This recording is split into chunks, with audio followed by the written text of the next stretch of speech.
أعوذ بالله من الشيطان الرجيم شیطان مردود سے میں اللہ کے پناہ مانگتا ہوں۔ قالوا يا أيها العزيز إن له أبا شيخا كبيرا فخذ أحدنا مكانه إنا نراك من المحسنين۔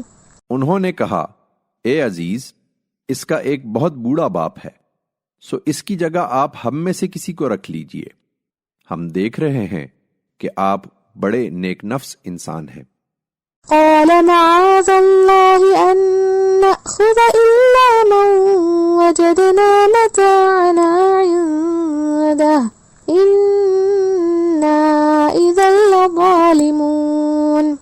یوسف نے کہا، خدا کی پناہ کہ جس کے پاس ہم نے اپنی چیز پائی ہے، ہم اس کے سوا کسی اور کو پکڑیں، اس صورت میں تو ہم بڑے ہی ظالم ٹھہریں گے۔